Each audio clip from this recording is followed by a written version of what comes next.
Selamat petang, salam sejahtera. Terima kasih karena bersama dengan saya di Nazilin Unity Channel. Yang ini hampir tak boleh kita percayai, tapi boleh juga membuatkan kita tergempar. Dengan tajuk di Sinar Harian mengatakan, lebih 10 ahli parlimen kerajaan bakal sokong Perikatan Nasional. Yang kita nak ulas sebenarnya bukan sekadar betul atau tidak, tetapi kenapa tiba-tiba pula berkurang? Dulu kata 30, sekarang tinggal 10, lama-lama tinggal 2. Dan yang lebih hairan lagi, dari dulu sampai sekarang, sudah setahun. Nah, setahun dah kita dengar kononnya ada ahli parlimen ahli parlimen kerajaan yang bakal menyokong dan menyokong Perikatan Nasional. Mereka kata dulu ada 30, ada 30, ada 30, ada 30. Tapi sampai ke hari ini, dah setahun Anwar Ibrahim menjadi Perdana Menteri, dah setahun kerajaan perpaduan ini berjalan dengan lancar dan mantap, masih belum lagi satu pun ahli parlimen menyokong Perikatan Nasional. Adakah ini hanya sekadar igauan mimpi mereka semata-mata? Adakah ini hanya mereka mengangan-angankan? Anwar Ibrahim tak pernah cakap pun. Anda tahu, sepanjang saya menganalisis politik itu, setahun sebagai pemerhati politik pada kerajaan Madani ini, Anwar Ibrahim tak pernah menyatakan bahawa bakal 10K, 5K, 4K ahli parlimen daripada Perikatan Nasional bakal menyokongnya. Tetapi apa yang berlaku terjadi pula. Tak pernah cakap, tapi jadi pula. Tapi Perikatan Nasional dah banyak kali cakap cukup nombor lah, macam-macam lah, dan nak menjumpa dengan Agong lah.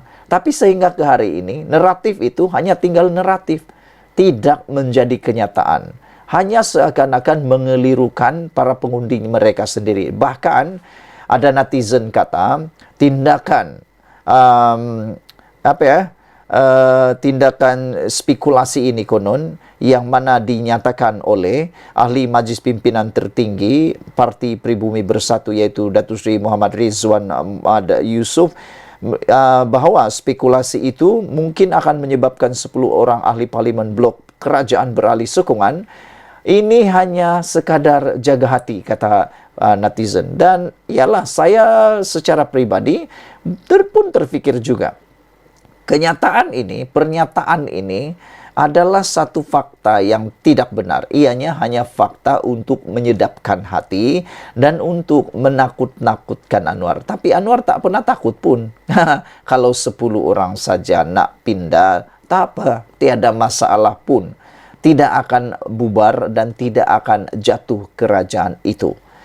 Kalau fikir-fikirlah kan, tambah 69 sekarang ni ahli parlimen daripada Perikatan Nasional, tolak 5, tinggal 69, campur dengan 10, baru 79.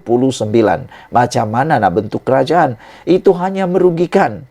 Selain daripada itu, kenapa kita menyangkal 10 ahli parlimen ini berpindah ke blok, ialah apabila mereka berpindah blok, mereka sengaja dengan petik membunuh diri, menjahanamkan diri sendiri. Kenapa?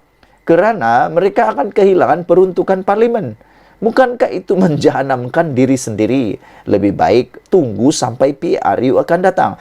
Melainkan kalaulah benar Perikatan Nasional boleh jadi kerajaan, betul-betul confirm jadi kerajaan, barulah ada kelebihan, ada kepentingan mereka mengalih sokongan. Tapi kalau tidak, buat apa? Ianya tidak membawakan apa-apa manfaat kepada ahli-ahli parlimen yang mau menyokong tersebut. Jadi, kita menyangkallah, kita tidak dapat percayalah bahawa 10 orang ahli parlimen ini bakal menyertai kerajaan, menyertai Perikatan Nasional.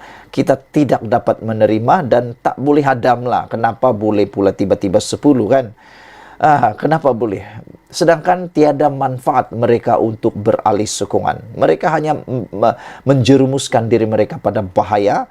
Bukan saja tidak dicalonkan lagi, bahkan kehilangan semua keistimewaan sebagai ahli parlimen. Sedangkan blok Perikatan Nasional pun nak bersama kerajaan sebab nak peruntukan. takkanlah ahli parlimen kerajaan ni pula nak membuang keistimewaan dan peruntukan tersebut.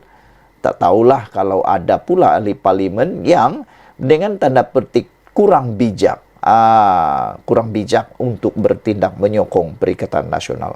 Saudara-saudara sekalian, jadi kita tidak dapat melayanlah perkara ini, dan dari mana perkara itu boleh berlaku pun kita tidak tahu. Saudara-saudara, sekian dulu untuk kali ini. Jangan lupa tinggalkan komen Anda, tekan butang subscribe. Kita jumpa lagi. Bye-bye.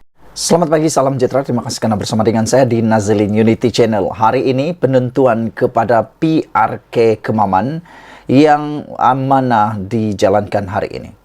Dan mengikut ramalan daripada Nenek Kebayan. Nenek Kebayan ni adalah netizen lah sebenarnya. Kata mereka, Menteri Besar Terengganu akan kalah. Mereka menjangkakan kekalahan itu kerana ini satu-satunya pilihan raya yang mana yang melibatkan Menteri Besar sendiri. Mereka nyatakan, kenapa Menteri Besar terus menjadi calon? Tidak adakah orang lain, kata mereka. Ini menunjukkan bahawa satu indikator dapat diukur, satu dapatan boleh diramal, iaitu betapa sukarnya PRK Kemaman ini untuk Perikatan Nasional, kata mereka, sehingga panglima perang mereka yang paling besar sekali yang ada di Kemaman dipertaruhkan di Kemaman, kata mereka lagi.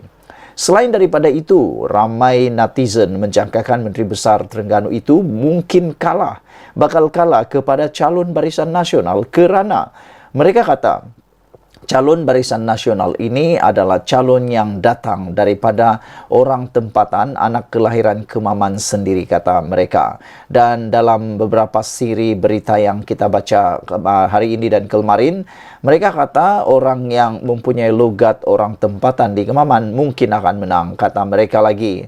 Di samping itu, jika kalau kita lihat analisis sebelum ini dalam PRU yang lepas, kalau dalam PRU yang lepas, iaitu PRU 15, kita ketahui bahawa calon Perikatan Nasional telah menang dengan majoriti yang besar, iaitu 27,000, kalau saya tak silap 27,000. Tetapi pada PRU 14 yang lepas, kemenangan dimiliki oleh kekalahan oleh Barisan Nasional kepada PAS tidaklah dengan majoriti yang besar, hanya kekalahan 2,000 saja. Jadi ada meramalkan Menteri Besar Terengganu bakal kalah kerana kepercayaan para pengundi Barisan Nasional dahulu mula kembali semula kepada Barisan Nasional. Dan mereka kata dengan bergabungnya Barisan Nasional dan Pakatan Harapan di Kemaman akan melonjakkan dengan mendadak calon ini ataupun undi kepada Barisan Nasional. Di samping itu, ketiadaan fakta, ketiadaan isu yang boleh disorong oleh Perikatan Nasional juga boleh menjadi faktor kemenangan kepada Barisan Nasional, kata penganalisis politik. Salah satunya ialah apabila Anwar Ibrahim memberikan bayangan bahawa kalau Afendi, iaitu calon Barisan Nasional ini, menang dalam PRK kali ini, maka dia boleh menjadi kabinet dan juga penghubung kepada negeri Terengganu. Bukankah itu satu keuntungan besar yang boleh mempengaruhi pengundi, kata mereka lagi. Di samping itu, calon Barisan Nasional ini juga dilihat adalah tokoh tempatan di Kemaman yang amat-amat dikenali dan berpengaruh, berjaya.